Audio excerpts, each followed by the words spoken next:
नमस्ते बच्चों। आज हम लोग एकांकी संचय का जो चौथा पाठ है उपेंद्रनाथ अश्क द्वारा रचित सूखी डाली उसका अगला भाग करेंगे। तो यहाँ तक ये है कि छोटी बहू की वजह से घर की जो औरतें हैं वो बहुत परेशान हैं, क्योंकि वो पहले तो जो रजवा है, काम वाली और महिला है, उसे डांटती है, उसे अपने काम से निकाल देती है। और उसके बाद मंजली भाभी जो है वो आकर बताती है कि बेला ने परेश की जो दुर्गत की है, बेचारा अपना सा मुंह लेकर दादाजी के पास चला गया है, क्योंकि उसके घर में जो फर्नीचर है वो उसे गला सड़ा कहती है, और कहती है कि ऐसे गले सड़े फर्नीचर में बैठने से अच्छा चटाई बिछाकर ज़मीन पर ही बैठेंगे, और वो अपने मायके के सामने किसी को भी कुछ नहीं समझती है। तो ये सारी चीज़ें वो मंजली भाभी जो है वो सुनकर आती है, और यहाँ पर महिला मंडली में ये सारी बातों को की चर्चा हो रही है और सभी लोग बैठे बैठे हंस रहे हैं। इसके बाद इंदु जो है वो कहती है, बस जबान ही जबान है, यानी बस जबान ही जबान है, बोलती ही रहती है। बात तो तब है जब काम भी हो, यानी बस जुबान ही चलती रहती है, अगर काम हो तब तो पता चले कि ठीक है सब कुछ। एक काम की कहो तो 100 नाक बिचूड़ती है, यानी एक काम करने के लिए कहो तो नाक बिचूड़ने लगती है। दादाजी ने 4 कपड़े धोने को कहा था तो वह पड़े गुसलखाना में गल रहे हैं, यानी 4 कपड़े धोने के लिए कहे थे तो वो पड़े ही हुए हैं, वो काम तो कुछ करती नहीं है, बस बोलती ही रहती है। छोटी भाभी, गुसलखाने में गल रहे हैं, तू उठा क्यों न लाई उन्हें, जा भाग उठाकर ला और फटक कर आंगन में डाल दे। यानी छोटी भाभी उसको कह रही है इंदु को, तो तुमने अगर देखा है तो तूने क्यों नहीं उठा लिए, तूने क्यों नहीं धो लिए, जाकर उनको धो और आंगन में फैला दे। मैं बहू को समझा दूंगी, इस तरह कैसे चलेगा। और भी चिंता से परेश ने समझाया नहीं उसे, यानी हम लोग तो जॉइंट फैमिली में रहते हैं, हमको एक दूसरे का काम करना होता है, दादाजी की बात सुननी होती है, हर चीज़ को हमको मानना होता है। तो इस तरह से वो बहुत ज़्यादा चिंता में पड़ गई, परेश को समझाना चाहिए था। इंदु, परेश की तो जैसे वहाँ बड़ी सुनवाई होती है, यानी जैसे लग रहा है परेश की बात को सब लोग बहुत सुनते हैं। मंजली बहू, वह मलमल के स्थान और अबरों की बात याद है ना, यानी इससे पहले एक घटना घटी थी जहाँ पर मलमल के कपड़े और अबरे जो हैं वो थोड़े कीमती मोटे कपड़े जो हैं वो लाए गए थे, अभी तक पड़े हैं। कह कर हार गया परेश वहां से, यानी वो जो लाया था उनके काम के लिए, उनकी ज़रूरत के लिए, वो उसने कहा, पर बड़ी छोटी बहू ने एक भी बात नहीं मानी। बहुरानी ने हाथ तक न लगाया और वे शर्म के मारे ले जाते नहीं दादाजी के पास, यानी वो वहीं पे पड़े हुए हैं। छोटी बहू ने उसमें हाथ भी नहीं लगाया, और उसको शर्म भी आती है, इसीलिए वो उसने उठ के दादाजी को भी वापस नहीं किया। परेश ने, कचहरी में होंगे तहसीलदार, घर में तो अपराधियों से भी गए बीते हो जाते हैं, यानी अपने जहाँ ऑफिस है वहाँ पर वो तहसीलदार हो सकते हैं, लेकिन यहाँ पर तो उनकी एक नहीं चलती है, बेचारे अपराधी की तरह ही रहते हैं। हंसती है इंदु, और बड़ी भाभी भी हंसती है, सब लोग मिलके हंसते हैं। छोटी भाभी, पर दादाजी के कपड़े, यानी दादाजी ने के जो कपड़े हैं, तो बड़ी भाभी, तुम भी बहन बस क्या इतना पढ़ी लिखी छोटी बहू कपड़े धोएगी, यानी दादाजी के जो कपड़े धोने के लिए कहे थे वो इतनी पढ़ी लिखी है, वो क्या दादाजी के कपड़े धोएगी। इंदु, क्यों, उसके हाथ नमक मिट्टी के हैं और जो गल जाएंगे, यानी उसके हाथ क्या नमक और मिट्टी से बने हैं, नरम मिट्टी से बने हैं जो गल जाएंगे।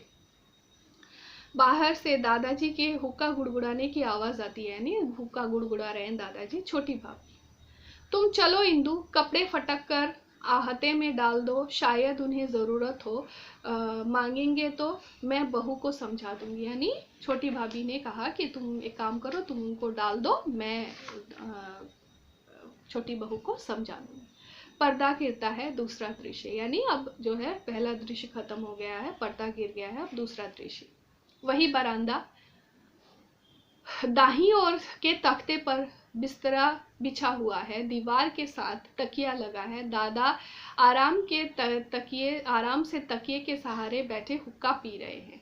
उनका मंझला लड़का करमचंद पास बैठा उनके पांव दबा रहा है, यानी अब जो है स्टेज किस तरह से सजा है उसके बारे में है, ये दादाजी का कमरा है, वो कैसे सजा हुआ है उसके बारे में है। हुक्का पीते पीते बच्चों को बाहर अहाते में खेलते हुए देख रहे हैं, यानी बच्चे बाहर जो है बाहर आंगन में खेल रहे हैं उनको देख रहा है। स्नान गृह से नल के जल्दी जल्दी चलने की आवाज आ रही है, शायद कोई बच्चा उसे चला रहा है। करमचंद की भ्रिकुटी तन गई है। पर्दा उठने के कुछ क्षण बाद तक नल के चलने और हुक्के के गुड़गुड़ाने की आवाज आती रहती है, और फिर करमचंद क्रोध से, बस करो जगदीश, क्या खटर खटर लगा रखी है, जरा आराम करने दो, अभी अभी खाना खाकर बैठे हैं कि तुम।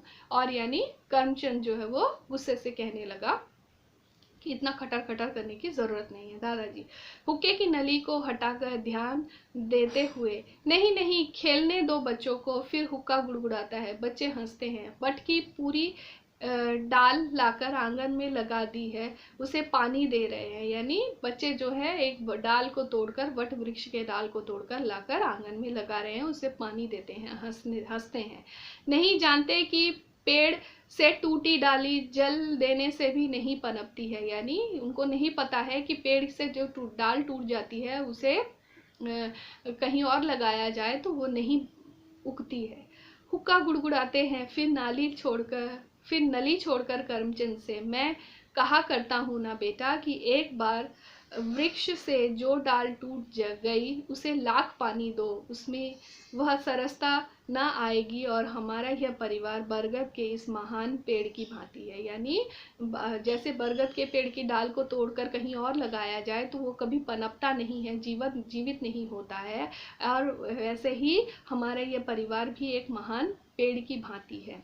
करमचंद, लेकिन शायद अब इस पेड़ से एक डाली टूटकर अलग हो जाएगी, यानी करमचंद जो है वो चिंतित होते हैं और चिंता से कह रहे हैं कि अब मुझे लगता है कि बरगद की ये डाली से एक जो डाल है वो टूटकर अलग होने वाली है।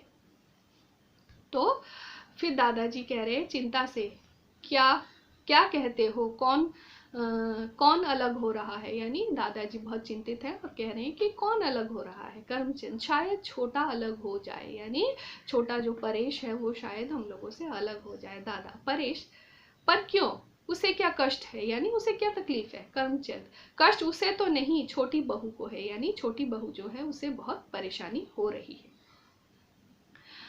तो दादाजी कहते हैं, मुझे किसी ने बताया तक नहीं, यदि कोई शिकायत थी तो उसे मिटा देना चाहिए था, हल्की सी खोंच भी यदि उस पर तत्काल दवाई न लगा दी जाए, बढ़कर बहुत बड़ा घाव बन जाती है, यानी अगर कोई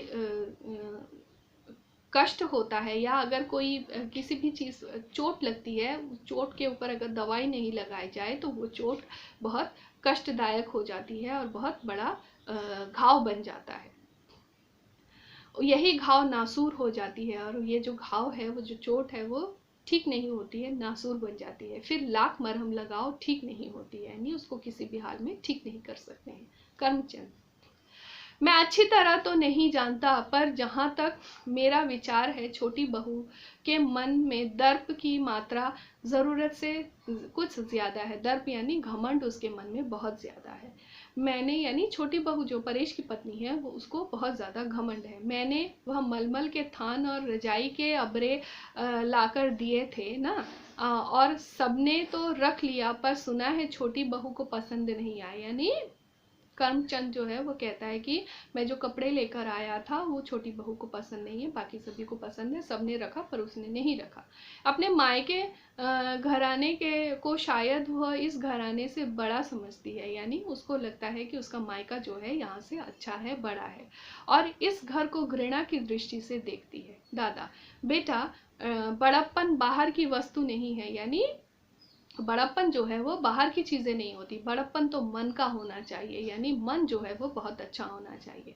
और फिर बेटा, घृणा तो घृणा से नहीं मिटाया जा सकता है, यानी किसी भी मतलब बुरी चीज को बुरी चीज से मिटाया नहीं जा सकता है। बहू तभी पृथक होना चाहेगी जब उसे घृणा के बदले घृणा दी जाएगी, यानी बहू यहाँ से अलग तभी होगी जब हम लोगों की यहाँ से उसे बुरा व्यवहार मिलेगा, लेकिन यदि उसे घृणा के बदले स्नेह मिले तो उसकी समस्त घृणा धुंधली पड़ कर लुप्त हो जाएगी। हुक्का गुड़गुड़ाता है और मानवता भी बेटा किसी से मनवाई नहीं जाती, यानी किसी को हम समझा नहीं सकते हैं, बुझा नहीं सकते हैं, अपने व्यवहार से अनुभव कराई जा सकती है। ठूठा वृक्ष आकाश को छूने पर भी अपनी महानता का सिक्का हमारे दिलों पर उस समय तक नहीं बैठा सकता जब तक अपनी शाखाओं से वह ऐसे पत्ते नहीं लाता जिससे शीतल सुखद छाया मन के समस्त ताप को हरा कर ले। यानी सूखा हुआ पेड़ आसमान को छू सकता है, लेकिन जब तक अपनी पत्तियों से लोगों को शीतलता या शांति नहीं देता और जिसके फूलों की भीनी भीनी सुगंध हमारे प्राणों में पुलक भरती है, तब तक हम महान किसी भी तरह से नहीं बन सकते हैं। तो आज का पाठ यहीं तक। अपना ध्यान रखिएगा, ठीक से पढ़िए। धन्यवाद।